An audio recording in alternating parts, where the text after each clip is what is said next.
Okay, so ఈ మూడింటిని మనం ఇప్పుడు ఈ రోజు క్లాస్లో ఎలా బిల్డ్ చేయాలి అంటే దాని గురించి నేర్చుకుంటున్నాం. ఫస్ట్ సిఎస్ఎస్ ప్రాపర్టీస్ని యూజ్ చేసి కార్డ్స్ని ఎలా బిల్డ్ చేయాలి అంటే కార్డ్ షేప్ సంబంధించి ఎలా తీసుకోవాలి, ఒక కార్డ్ లాగా ఎలా మనం బిల్డ్ చేసుకోవాలి. నెక్స్ట్ టేబుల్స్, తర్వాత మెనూ. సో ఫస్ట్ మనం ఒక పేజ్ ఏదైనా మీరు తీసుకుంటే మనకు కావాల్సింది ఫస్ట్ మెనూ. ఒక పేజ్ నుంచి ఇంకో, ఫర్ ఎగ్జాంపుల్ మీరు ఒక ట్యూటోరియల్ డెవలప్మెంట్ చేసుకుంటాను అనుకో. సో ఇప్పుడు ఏవైతే ఇక్కడ క్లాసెస్ చెప్తున్నానో వాటికి సంబంధించి మీరు ఒక నోట్స్ అనేది ప్రిపేర్ చేసుకుంటారు మీ యొక్క వెబ్సైట్ని యూజ్ చేసుకొని. సో అందులో రీడ్ చేసుకుంటారు. దానికోసం మీరు ఒక మెనూ క్రియేట్ చేసుకుంటున్నారు. అంటే ఇప్పుడు ఫస్ట్ స్టార్టింగ్ లో ఓన్లీ జావా ఒకటి, తర్వాత జావా అండ్ HTML యాడ్ అయింది, నెక్స్ట్ అడ్వాన్స్ జావా యాడ్ అవుతుంది, నెక్స్ట్ స్విమ్ ఫ్రేమ్వర్క్స్ యాడ్ అవుతాయి. సో అలా మీరు ఒక్కొక్క దాన్ని యాడ్ చేసుకుంటూ వెళ్ళిపోవాలని అనుకుంటున్నారు, అంటే ఒక మెనూ అనేది క్రియేట్ చేయాలని అనుకుంటున్నారు. సో ఫస్ట్ నార్మల్ గా డాక్ టైప్ అని మనకు వెబ్సైట్ అనేది స్టార్ట్ చేస్తున్నాం. Doc type HTML. Okay, so దీన్ని ఫస్ట్ సేవ్ చేసుకుంటున్నాం. N2లో HTML అనే ఫోల్డర్ లోపల మెనూ డాట్ HTML అని సేవ్ చేసుకుంటాం. ఇక్కడ all files save. Next so HTML. Okay, so next HTML లోపల ఫస్ట్ మనం తీసుకునే ట్యాగ్ వచ్చేసి హెడ్ లోపల టైటిల్. టైటిల్ యొక్క నేమ్ వచ్చేసి menu example programme.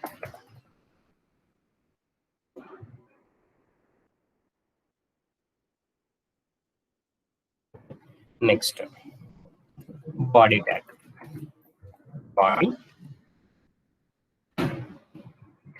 Body tag లోపల ఫస్ట్ మనకు లిస్ట్ ఆఫ్ ఎలిమెంట్స్ కావాలి. అవి ఏంటంటే హోమ్ స్క్రీన్ ఒకటి, next HTML, Java, CSS, Java script అని ఒక క్రియేట్ చేసి నోట్స్ అనేది మీరు క్రియేట్ చేసుకోవడానికి వస్తుంది. సో మనం ఎప్పుడైతే లిస్ట్ ఆఫ్ ఎలిమెంట్స్ని డిస్ప్లే చేయాలనుకుంటున్నామో అప్పుడు మనం ఇవ్వెల్ కానీ OL కానీ యూజ్ చేసుకుంటాం, either order list or unorder list. So ఇక్కడ నేను అన్ఆర్డర్ లిస్ట్ని యూజ్ చేస్తాను. ఓకే, సో ఇవ్వెల్ ట్యాగ్ ఏదైతే ఉందో ఆ ఇవ్వెల్ ట్యాగ్కి LI లిస్ట్ ఆఫ్ ఐటమ్స్ని యాడ్ చేస్తున్నాను. First home line Java,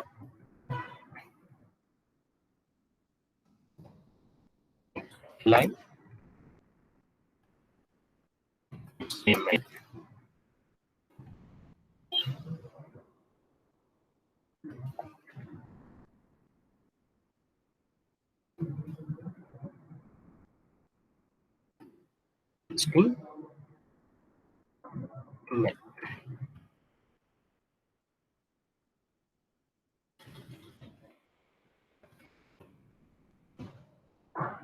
next CSS.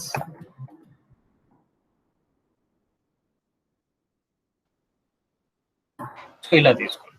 ఇక్కడ మనం ఒక పేజ్ నుంచి ఇంకో పేజ్కి మూవ్ అవ్వాలంటే ఏం తీసుకుంటాం, ఒక పేజ్ నుంచి ఇంకో పేజ్కి మనం ఎప్పుడైతే మూవ్ చేయాలనుకుంటాం అప్పుడు మనకు యాంకర్ ట్యాగ్ అనేది యూజ్ అవుతుంది. యాంకర్ ట్యాగ్ మనం ఎప్పుడైతే యూజ్ చేస్తున్నామో ఆ యాంకర్ ట్యాగ్ నుంచి ఒక పేజ్ నుంచి ఇంకో పేజ్కి మనం తీసుకెళ్ళచ్చు, అంతేనా?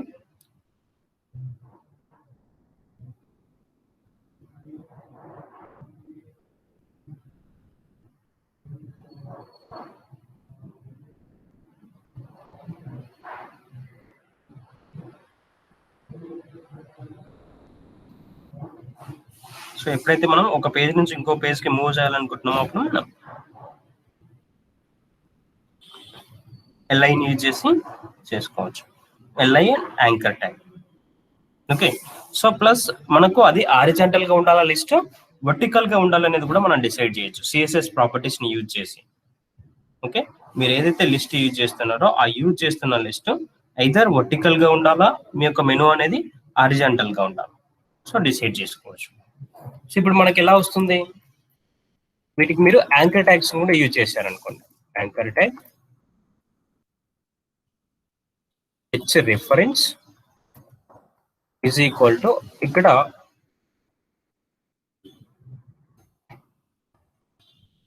హోమ్ స్క్రీన్ ఒకటి తీసుకుంటున్నాను. హోమ్కి home.html అనే ఫైల్ నేమ్ ఇచ్చారనుకోండి. ఈ ఫైల్స్ అన్ని క్రియేట్ చేసుకోవాలి మనం. home.html. నెక్స్ట్ అలానే జావాకు సంబంధించిన ఒక file anchor tag h reference is equal to java.html. ఈ ఫైల్స్ అన్ని మనం క్రియేట్ చేసుకోవాలి.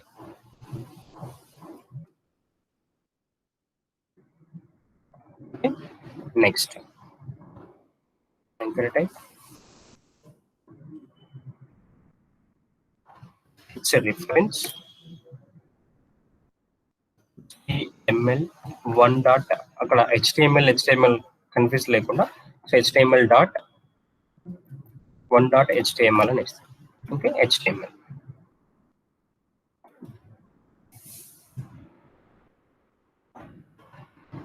ఓకే, html యాంకర్ ట్యాగ్ లోపల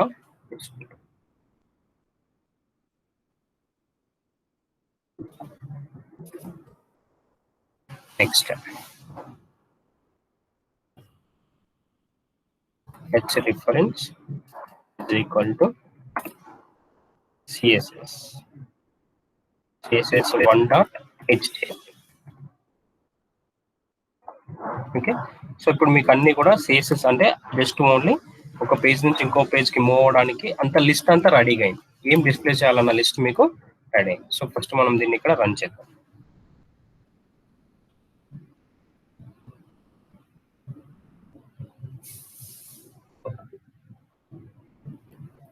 menu.html. ఓకే, సో ఇక్కడ దీనికి ఏదో అడిషనల్ ట్యాగ్ ఏదో వచ్చినట్టుంది హోమ్కి.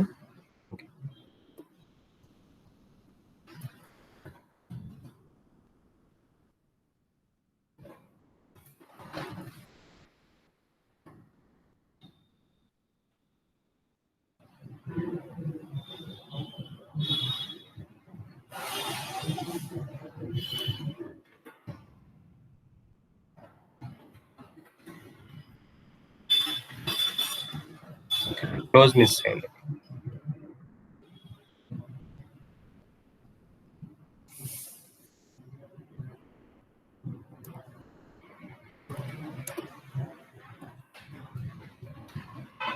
anchor tag is equal to home.html. Okay, so ఇక్కడ మనకు హోమ్ అని డిస్ప్లే అవ్వాలి.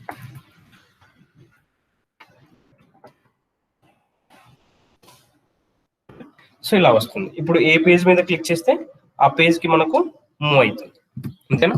సో ఎప్పుడైతే మనం ఇలా యూజ్ చేస్తున్నాం అప్పుడు ఒక పేజ్ మీద క్లిక్ చేసినప్పుడు ఇంకో పేజ్కి, హోమ్ మీద క్లిక్ చేస్తే హోమ్కి మూవ్ అవుతుంది.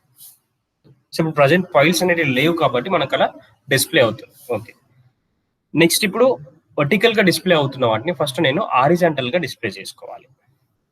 ఓకే, సో ఎప్పుడైతే మీ యొక్క ఎలిమెంట్స్ ఏవైతున్నాయో అవన్నీ కూడా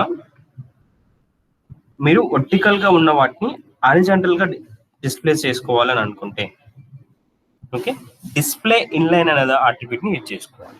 ఓకే, ప్రాపర్టీ యొక్క నేమ్ ఏంటి? Display online.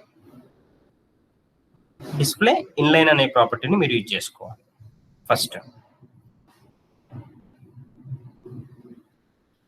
ఏదర్ మీరు ఇక్కడ ఇంటర్నల్ సిఎస్ఎస్ యూజ్ చేయండి, ఎక్స్టర్నల్ సిఎస్ఎస్ యూజ్ చేయండి, దేనైనా యూజ్ చేయండి, కానీ ఎక్స్టర్నల్ సిఎస్ఎస్ ని యూజ్ చేస్తే బెటర్. ఎందుకు ఎక్స్టర్నల్ సిఎస్ఎస్ ని ఇక్కడ యూజ్ చేయాలి? నాకు ఈ మెనూ అనేది అన్ని పేజెస్ లో ఉండాలి. హోమ్ పేజ్ లో ఉండాలి. ఓకే, సో ఇక్కడ ఏదైతే తీసుకుంటున్నామో అది అన్ని పేజెస్ లో ఉండాలి. హోమ్ లో ఉండాలి, జావాలో ఉండాలి, HTML ఉండాలి, సిఎస్ఎస్ లో కూడా ఉండాలి, సేమ్ స్టైల్స్. ఎందుకు? మెనూ అనేది అన్నిట్లో కామన్ గా ఉంటుంది. మీరు ఏమైనా వెబ్సైట్ అబ్జర్వ్ చేసినా ప్రతి ఒక్క వెబ్సైట్ లో కూడా మెనూ అనేది కామన్ గా ఉంటుంది. సో ఫస్ట్ ఆ మెనూ అనేది నేను కామన్ గా అన్ని చోట్ల యూజ్ చేసుకోవాలి. కాబట్టి దీనికి సంబంధించిన సిఎస్ఎస్, మెనూకి సంబంధించిన సిఎస్ఎస్ స్టైల్స్ ఏవైతున్నాయో వాటన్నిటిని కూడా ఎక్స్టర్నల్ సిఎస్ఎస్ లో తీసుకోవాలి. ఓకే, సో దానికోసం నేను ఇక్కడ ఒక సపరేట్ ఫైల్ అనేది ఒకటి క్రియేట్ చేసుకోవాలి. ఫైల్ యొక్క నేమ్ menu.css అని ఇస్తాను. ఎందుకు? మెనూకు రిలేటెడ్ తీసుకుంటున్నాం కాబట్టి. So menu styles.css. ఇక్కడ ఆల్ ఫైల్స్.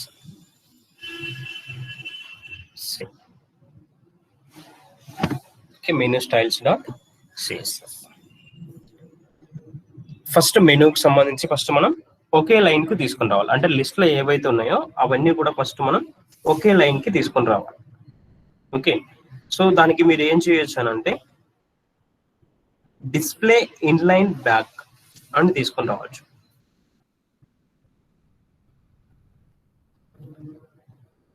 ఏదైతే యాంకర్ ట్యాగ్ యూజ్ చేస్తున్నారో యాంకర్ ట్యాగ్ లోపల దాంట్లో రాసిన ఎలిమెంట్స్ ఏవైతే ఉన్నాయో, ఓకే, సో ఆర్డర్ లిస్ట్ లో ఉన్న ఎలిమెంట్స్ ఏవైతే ఉన్నాయో ఆ ఎలిమెంట్స్ అన్నిటిని కూడా మనం ఫస్ట్ హారిజాంటల్ కి తీసుకుని రావాలి. ఓకే, సో దానికి మనం యూజ్ చేయవలసిన ప్రాపర్టీస్ వచ్చేసి display inline back. So for example ఇవెల్, so ఇవెల్ tag ఏదైతే రాస్తున్నామో దాంట్లో ఉన్న ఎలిమెంట్స్ సో నాకు సో దానికోసం మీరు ఐదర్ ఐడి ద్వారానే ఇచ్చేయండి, లేకపోతే క్లాస్ ద్వారానే ఇచ్చేయండి, లేకపోతే ట్యాగ్ యొక్క నేమ్ ఏదైతుందో ఆ ట్యాగ్ నేమ్ ద్వారా కూడా అప్లై చేయండి. సో మనకు ఇవెల్ ట్యాగ్ మళ్ళీ నెక్స్ట్ మనం చేసే వెబ్సైట్ లో మళ్ళీ ఉండొచ్చు కాబట్టి సో దానికి నేను మెనూ ఎగ్జాంపుల్ అని ఒక ఐడి ద్వారా తీసుకుంటున్నాను.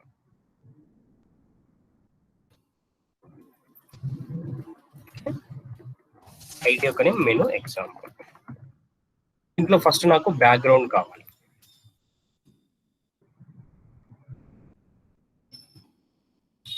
ఓకే, సో బ్యాక్గ్రౌండ్ వచ్చేసి బ్లాక్ కలర్ తీసుకుంటాం, లేకపోతే లైట్ గ్రే తీసుకుంటాం.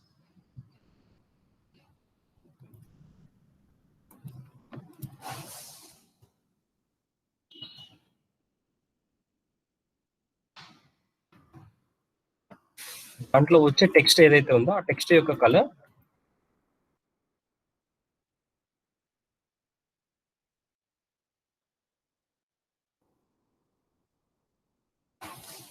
ఆర్ కలర్ మీ ఇష్టం, రెండులో ఏదైనా ఇచ్చేయండి. టెక్స్ట్ కలర్ అయినా ఇచ్చేయండి, లేకపోతే కలర్ అయినా ఇచ్చేయండి. సో అది బ్లాక్, బై డిఫాల్ట్ బ్లాకే వస్తుంది కాబట్టి మనం దాన్ని చేయాల్సిన అవసరం కూడా లేదు. ఓకే, సో మీరు తీసుకున్న ఇవెల్ ఏదైతే దానికి అప్లై అవ్వాలనంటే ఫస్ట్ మీరు మెనూ డాట్ హెచ్ ఫైల్ ఏదైతే ఉందో ఈ ఫైల్ లోపల సిఎస్ఎస్ స్టైల్స్ ని అప్లై చేయాలి. ఎక్స్టర్నల్ సిఎస్ఎస్ ని ఎలా యాక్సెస్ చేసుకుంటాం మనం?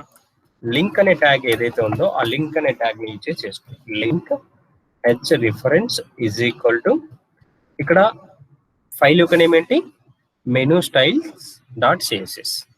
సేమ్ ఫోల్డర్ లోనే ఉంది కాబట్టి so menu style CSS. Close of your anchor. దీంట్లో ఇంకా మీరు ఏమేమి తీసుకోవాలని చెప్పి నిన్న తీసుకునేటప్పుడు టైప్ ఒకటి, రిలేషన్ ఒకటి. Type is equal to text are CSS. Text are CSS. Next relation వచ్చేసి స్టైల్ సీట్.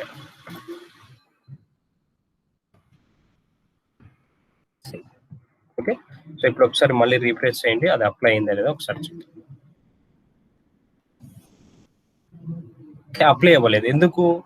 ఇక్కడ మనం తీసుకున్నది దేని ద్వారా తీసుకున్నాం? దాని యొక్క స్టైల్ ని ఐడి ద్వారా తీసుకున్నాం. అంటే ఆ ఐడిని ఇక్కడ మనం ఎప్పుడైతే అప్లై చేస్తున్నామో అప్పుడు మాత్రమే మనకు ఆ స్టైల్స్ అనేవి అప్లై అవుతాయి. ID is equal to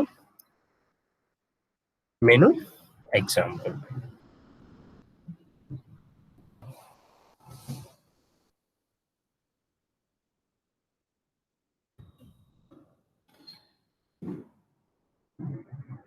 okay, first వాటన్నిటికి ఇప్పుడు మనకు బ్యాక్గ్రౌండ్ కలర్ అయితే వచ్చేసింది.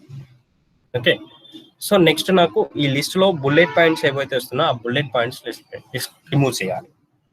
సార్ సార్ ఈ హోమ్ జావా ఇవన్నీ లింక్స్ కదా సార్? అవును, అందుకే బ్లూ కలర్ లో రిప్రజెంట్ అవుతున్నాయి. వాటిని కూడా రిమూవ్ చేయొచ్చు, చెప్తాను అన్నమాట. ఓకే, ఫస్ట్ మనం అక్కడ బ్యాక్గ్రౌండ్ కలర్ యాడ్ చేసాం. నెక్స్ట్ ఈ బుల్లెట్ పాయింట్స్ ఆ లిస్ట్ టైప్ ఏదైతే ఉందో ఆ లిస్ట్ టైప్ ని రిమూవ్ చేయాలి. ఓకే, సో దానికి మీరు అప్లై చేయాల్సిన స్టైల్స్ ఐదర్ ఎల్ఐ ద్వారా అప్లై చేయండి, లేకపోతే ఏదైనా పర్టికులర్ ఎలిమెంట్స్ కూడా తీసుకోవచ్చు. సో ఇక్కడ నేను ఎల్ఐ అని తీసుకున్నాను. లిస్ట్ ఆఫ్ ఐటమ్స్ ఏవైతే ఉందో లిస్ట్ స్టైల్ ఏదైతే ఉందో దాన్ని నన్ అని ఇవ్వండి. ఓకే, సో ఆర్డర్ లిస్ట్ లో కూడా అన్ఆర్డర్ లిస్ట్ లో కూడా సేమ్ దాన్ని అలానే అప్లై చేయండి. List style type. Okay,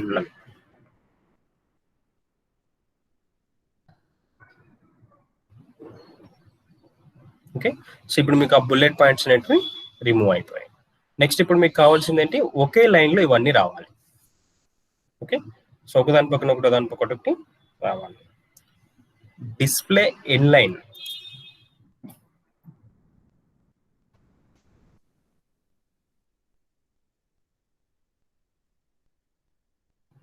sorry, so list of elements ఎక్కడ ఉన్నాయి మనకి, ఎల్ఐ లోపల యాంకర్ ట్యాగ్ లోపల ఆ ఎలిమెంట్స్ అనేవి ఉన్నాయి. ఓకే, సో కాబట్టి వాటన్నిటిని కూడా ఇక్కడే తీసుకోవాలి. Display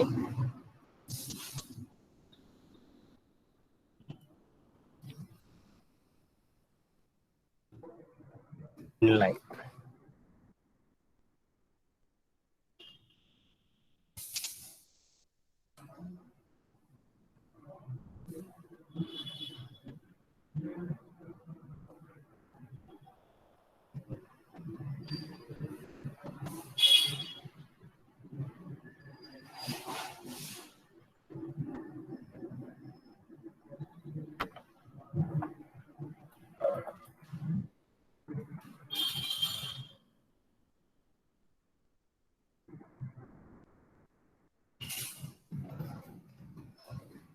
save.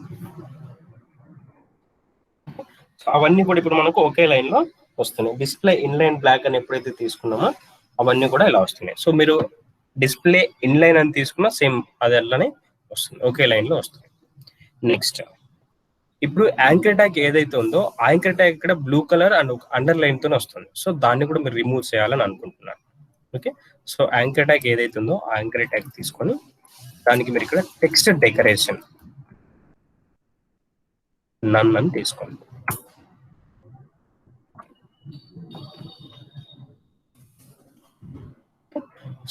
సో ఇప్పుడు మీరు టెక్స్ట్ యొక్క కలర్ మార్చాలని అనుకుంటే మార్చండి, లేకపోతే సేమ్ కలర్ ఉన్నా పర్లేదు అనుకుంటే సో అదే కలర్ తీసుకోండి. ఓకే, సో ఇప్పుడు మీరు వీటికి రైట్ సైడ్ లేకపోతే లెఫ్ట్ సైడ్ లేకపోతే రైట్ సైడ్ అలా చేయాలనుకుంటున్నారు, లేకపోతే ఓకే ఇక్కడ ఉన్నా పర్లేదు. ఇప్పుడు మీరు హైలైట్ చేయాలి, యూజర్కి తెలియాలి కదా ఏ స్క్రీన్ లో ఉన్నాను, హోమ్ స్క్రీన్ లో ఉన్నా లేకపోతే ఏ స్క్రీన్ లో ఉన్నాం అనేది యూజర్కి తెలియాలి. కాబట్టి సో మనం ఫస్ట్ వాటిని హైలైట్ చేయాలి. అంటే ఇప్పుడు ఫర్ ఎగ్జాంపుల్ నేను హోమ్ స్క్రీన్ లో ఉన్నా, సో హోమ్ స్క్రీన్ లో ఉన్నట్టు తెలియాలి కదా.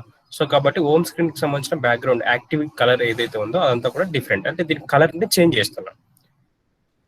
ఏదైతే ఓపెన్ చేసిందో దానికి యాక్టివ్ అనే ఒక క్లాస్ ని యూజ్ చేసి యాక్టివ్ అనే ఒక క్లాస్ ని అప్లై చేసి దాన్ని తీసుకున్నాం. సో దీనికి ఏం చేస్తున్నాం, బ్యాక్గ్రౌండ్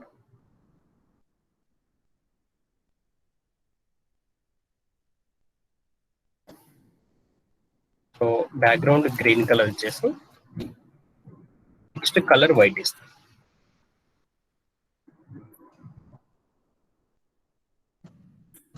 ఓకే, సో ఈ యాక్టివ్ అనే క్లాస్ ను మీరు ఏ లిస్ట్ దగ్గర అయితే యూజ్ చేస్తున్నారో ఏ లై దగ్గర యూజ్ చేస్తున్నారో అదంతా కూడా అలా డిస్ప్లే అవుతుంది. ఇప్పుడు class is equal to active అని ఇచ్చాను, క్లాస్ నేమ్ వచ్చేసి యాక్టివ్. ఇక్కడ క్లాస్ నేమ్ ఏదైతే యాక్టివ్ అని తీసుకుంటారో మీరు ఆ క్లాస్ నేమ్ ని అక్కడ యూజ్ చేసుకోవాలి. ఓకే, ఇక్కడ యూజ్ చేస్తున్న క్లాస్ నేమ్ వచ్చి యాక్టివ్. సో ఇక్కడ కూడా సేమ్ క్లాస్ నేమ్ ద్వారా నేను అప్లై చేస్తాను యాక్టివ్ అని చెప్పేసి. ఓకే, ఆ యాక్టివ్ ని ఇక్కడ యూజ్ చేసుకున్నాను. Save and save and replace. Okay, so ఇక్కడ చూడండి, కానీ ఆ టెక్స్ట్ యొక్క కలర్ అనేది చేంజ్ అవ్వట్లేదు. ఓకే, సో ఆ టెక్స్ట్ కలర్ ఎందుకు చేంజ్ అవ్వట్లేదు అని అంటే మనం ఇక్కడ దాన్ని ఎల్ఐకి అప్లై చేసాం. ఇక్కడ అప్లై చేసేటప్పుడు ఎల్ఐ ట్యాగ్ ఏదైతే ఉందో ఆ ఎల్ఐ ట్యాగ్ తీసుకుంటాం, కానీ మనం యాంకర్ ట్యాగ్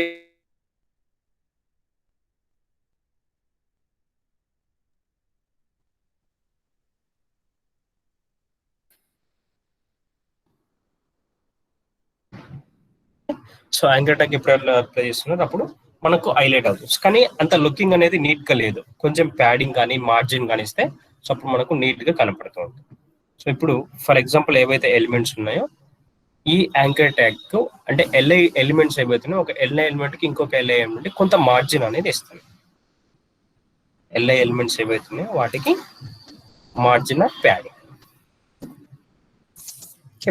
మార్జిన్ ఇస్తాను ఒక 10 pixels.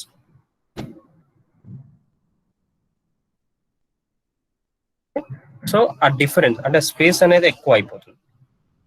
Okay, so menu size కూడా ఇంక్రీజ్ అయింది. సో అన్ని వైపులో మనం అప్లై చేస్తున్నాం కాబట్టి ఓన్లీ మీకు లెఫ్ట్ సైడ్ లోనో లేకపోతే రైట్ సైడ్ లోనో అప్లై చేయాలనుకుంటే సో అలా కూడా మనం అప్లై చేయొచ్చు.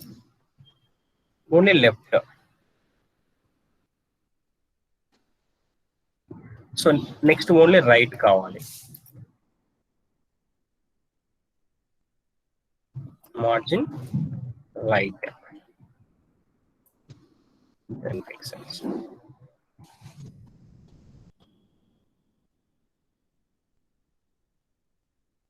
ఓకే, సో అది అలానే ఉంది కానీ లెఫ్ట్ అండ్ రైట్ మనకు అప్లై అయిపోయింది. సో నెక్స్ట్ ఆర్డర్ లిస్ట్ ఏదైతే ఉందో ఆర్డర్ లిస్ట్ ని కొంచెం ప్యాడింగ్ ఇవ్వాలనుకుంటున్నారు అనుకోండి, ఇవ్వండి. లేకపోతే సో ఈ యాక్టివ్ ఏదైతే ఉందో దానికి కొంచెం హైలైట్ చేయడానికి సో దీనికి కూడా కొంచెం ప్యాడింగ్ అనేది అప్లై చేస్తాను. ప్యాడింగ్ 10 పిక్సెల్స్ ఆ 20 పిక్సెల్స్ అప్లై చేస్తాను. ఓన్లీ ప్యాడింగ్ అని ఇస్తే మొత్తం సరౌండింగ్స్ మొత్తం తీసేసుకుంటాను, కొంచెం హైలైట్. సో మీకు అంత అవసరం లేదనుకుంటే తగ్గించేయండి. అంటే మీకు ఎలా ఇవ్వాలి ఏంటనేది నేను చూపిస్తున్నాను. తర్వాత మీరు దాన్ని అప్లై చేసి ఎంత నీట్ గా డిజైన్ చేస్తారనేది మీ చాయిస్. ఓకే, సో అంత ఇస్తుంటే అది ఎక్కువగా అనిపిస్తుంది. సో కాబట్టి సో జస్ట్ మనం A5 అలా తీసుకుంటే సరిపోతుంది, 5 పిక్సెల్స్. ఓకే, కొంచెం నీట్. నెక్స్ట్ ఇప్పుడు ఫర్ ఎగ్జాంపుల్ నేను జావా దగ్గరికి వెళ్ళాను అంటే జావా దాన్ని క్లిక్ చేశాను. ఇక్కడ కూడా ఆ స్టైల్స్ ని అప్లై చేయాలి. నెక్స్ట్ హోమ్ పేజ్ ఏదైతే ఉందో ఆ హోమ్ పేజ్ కూడా మూవ్ అవుతున్నా ఆ హోమ్ పేజ్ కి నేమ్ వేరే ఇచ్చాను కాబట్టి అది రీప్లేస్ అవుతుంది. కాకుండా సో ఇక్కడ ఏదైతే ఫైల్ నేమ్ ఇచ్చానో అదే నేను ఏమని ఇచ్చాను, మెను .html అని ఇచ్చాను. సో దాన్ని నేను హోమ్ క్లాస్ కిందకి తీసుకుంటాను, మెను .html.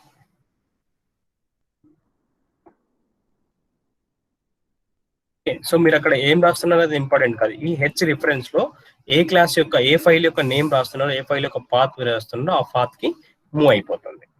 ఓకే, సో ఇప్పుడు నెక్స్ట్ మనకు ఇంకొకటి కావాలి ఏంటి, Java file. Okay, so next ఉన్నది ఏంటి, హోమ్ రెడీ అయింది. Next Java. సేమ్ ఇవన్నీ కామన్ ఆర్టికల్స్. మనకు స్టైల్స్ కూడా వేరే దాంట్లో ఉన్నాయి కాబట్టి సో జస్ట్ ఇదే స్టైల్స్ ని మనం అక్కడ కూడా అప్లై చేసుకోవచ్చు. ఓకే, సో ఇక్కడ బాడీ ఈ లిస్ట్ తర్వాత నేను ఇక్కడ మెన్షన్ చేస్తాను, h1 ట్యాగ్ తీసుకొని మెన్షన్ చేస్తాను. దాన్ని కూడా ఎగ్జాక్ట్ గా సెంటర్ లో డిస్ప్లే చేస్తాను. స్టైల్ అట్రిబ్యూట్ యూజ్ చేసి ఇన్లైన్ CSS యూజ్ చేసి ఎగ్జాక్ట్ గా సెంటర్ ని డిస్ప్లే చేస్తాను. నెక్స్ట్ అలైన్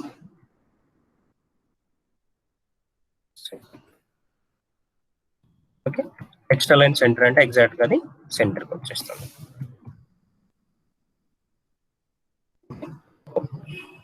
నెక్స్ట్ అలానే ఏ పేజ్ క్లిక్ చేసినప్పుడు ఆ పేజ్ కి మూవ్ అవ్వాలి. ఇప్పుడు జావా మీద క్లిక్ చేస్తే జావా అని డిస్ప్లే చేయాలి. ఆ CSS స్టైల్స్ అనే డేవి కూడా అప్లై చేంజ్ అవ్వకుండా ఉండాలి. సో అప్పుడు ఏంటి, ఈ ఆల్రెడీ ఎక్స్టర్నల్ CSS లోనే రాసాం కాబట్టి జస్ట్ ఈ లింక్ అనే లైన్ నెక్స్ట్ దాంట్లో ఉంటే కూడా సరిపోతుంది. సో మనకి ఇక్కడ వరకు కామన్ పాయింట్ అన్నిట్లో ఉండాలి, కాకపోతే యాక్టివ్ అవుతున్న ఏదైతే యాక్టివ్ ఉందో దాన్ని హైలైట్ చేసి చూపెట్టాలి, అదొకటి డిఫరెన్స్.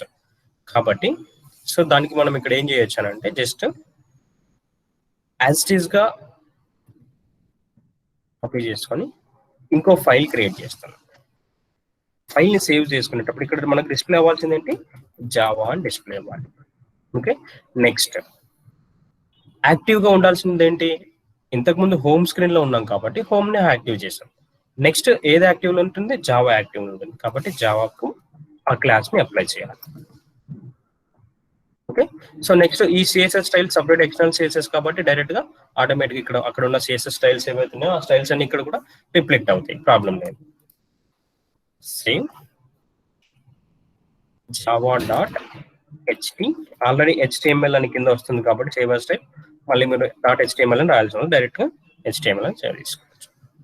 సేమ్. ఓకే, సో ఇప్పుడు మళ్ళీ రీప్రెస్ సో వచ్చిందా, కానీ స్టైల్స్ అప్లై అయ్యాయి. సో హోమ్ స్క్రీన్ అన్ని మనకు ఏది కావాలనుకుంటే అదంతా కూడా అప్లై మనకి ఇక్కడ డిస్ప్లే అవుతుంది. So home. Next HTML.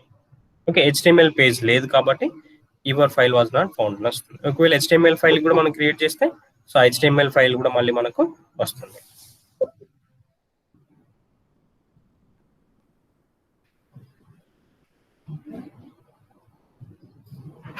Okay, next ఇంకో ఫైల్ తీసుకుంటాం. సేమ్ ఇక్కడ యాక్టివ్ దేనికి ఉండాలి? ఇప్పుడు HTML ఫైల్ ఏదైతే ఉందో దానికి యాక్టివ్ ఉండాలి కాబట్టి క్లాస్ యాక్టివ్ ని ఇక్కడ అప్లై చేస్తాం HTML. సేమ్ ఫైల్ యొక్క నేమ్ ఏమి ఇచ్చాను ఇక్కడ Hreference లో HTML1.html.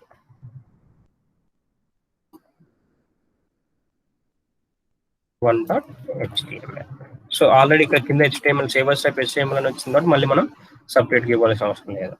Same next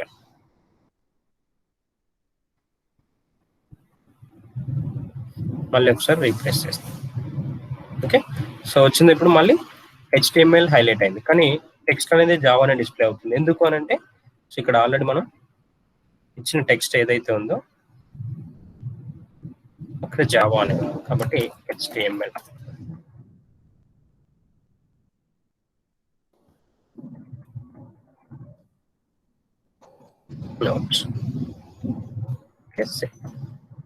next last one ఏముంది? CSS. ఫైల్ యొక్క నేమ్ CSS1.html. రైట్గా ఇంకో ఫైల్ సేవ్ చేసుకుంటున్నా ఇక్కడ. Okay, next save.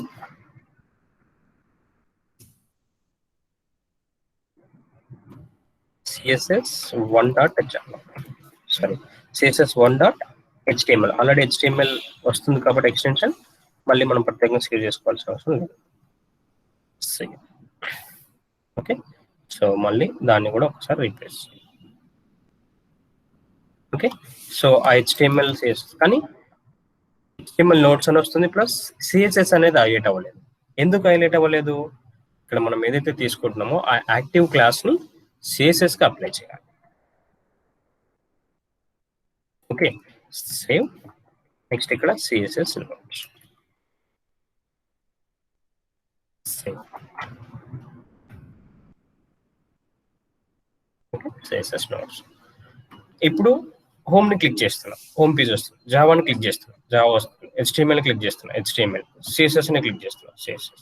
అంటే మనం ఏ పేజ్ అయితే క్లిక్ చేస్తున్నామో ఆటోమేటిక్ గా ఆ పేజ్ కొంచెం హైలైట్ అవుతూ డిస్ప్లే అవుతూ సో మనకి అక్కడ డిస్ప్లే అవుతుంది. సో ఇక్కడ ఏం చేశాను? ఫస్ట్ నేను home.html ఒక ఫైల్ క్రియేట్ చేసుకున్నా, java.html ఒక ఫైల్ క్రియేట్ చేసుకున్నా, html.html ఒక ఫైల్, CSS1.html. సో అలా ఫైల్స్ అన్ని క్రియేట్ చేసుకొని ఆ ఫైల్స్ లో HTML కోడ్ రాస్తుంది. ఇక్కడ నాకు కామన్ మెనూ అనేది అన్నిటికీ కామన్, కానీ అందులో వచ్చే కంటెంట్ ఏదైతే ఉందో ఆ కంటెంట్ ఒకటి డిఫరెన్స్. సో ఇక్కడ నుంచి మనం చేంజ్ చేసుకునేటప్పుడు ఇక్కడ చేంజ్ చేసుకుంటూ వచ్చేస్తాం. ఓకే, సో CSS స్టైల్స్ అంటే కామన్ ఫ్యాక్టర్ ఏవైతే అప్లై అవుతున్నాయో మూడింటికి. సో అప్పుడు ఫర్ ఎగ్జాంపుల్ మీరు ఇప్పుడు ఒక వెబ్సైట్ డిజైన్ చేశారు, సో దానికి గ్రీన్ కలర్ వద్దు, నాకు వేరే కలర్ కావాలని చెప్పండి మీకు క్లయింట్. సో గ్రీన్ కలర్ వద్దు, నాకు అక్కడ వేరే కలర్, రెడ్ కలరో లేకపోతే బ్లూ కలరో హైలైట్ అవుతున్నది, బ్లూ కలర్ కావాలి అని అనుకున్నాను. సో ఏం చేస్తారు మీరు? అదే మీరు ఇంటర్నల్ CSS ను అప్లై చేస్తే ప్రతి ఒక్క ఫైల్లోకి వెళ్ళి చేంజ్ చేయాలి. అంటే menu.html ఫైల్లోకి వెళ్ళి చేంజ్ చేయాలి ఇంటర్నల్ CSS. అదే మీరు ఇప్పుడు ఎక్స్టర్నల్ CSS రాసుకున్నారు కాబట్టి జస్ట్ ఏం చేస్తారు మీరు? జస్ట్ ఈ CSS స్టైల్స్ లో ఏదైతే ఉందో సో ఓవర్ అవుతున్నప్పుడు ఇక్కడ ఏం జస్ట్ బ్లూ కలర్ అని చేంజ్ చేస్తే, ఒకే ఒక చోట చేంజ్ చేస్తే సో అన్ని ప్లేసెస్ లో మీకు రిఫ్లెక్ట్ అయిపోతుంది. ఓకే, సో హోమ్లోకి వెళ్ళినా, జావాలోకి వెళ్ళినా, HTMLకి వెళ్ళినా, CSSకి వెళ్ళినా, సో ఏ పేజ్ మీద మీరు క్లిక్ చేసినా ఆటోమేటిక్గా రిఫ్లెక్షన్స్ అనేవి జరిగిపోతాయి. అంటే కామన్ థింగ్ ఎప్పుడైతే ఉంది, మల్టిపుల్ ఫైల్స్ లో మీరు ఎప్పుడైతే యూజ్ చేసుకోవాలనుకుంటున్నారో అప్పుడు మీరు ఎక్స్టర్నల్ CSS ని యూజ్ చేసుకోవాలి. సో ఓన్లీ సింపుల్ అదొక్క ఫైల్లో మాత్రమే నాకు ఆ స్టైల్ అప్లై అవుతుంది. సో అప్పుడు ఇంటర్నల్ CSS ని యూజ్ చేసుకోవాలి. సో ఇప్పుడు ఫర్ ఎగ్జాంపుల్ మీరు హోమ్ స్క్రీన్కి వస్తున్నారు. హోమ్ స్క్రీన్ లో ఏం డిస్ప్లే చేస్తాం మనం? అంటే మన యొక్క వెబ్సైట్ ఏదైతే ఉందో వెబ్సైట్ యొక్క ఇన్ఫర్మేషన్ మన వెబ్సైట్ లో ఏమేమి ప్రొవైడ్ చేస్తామో వాటన్నిటిని డిస్ప్లే చేస్తాం. ఓకే, సో ఇక్కడ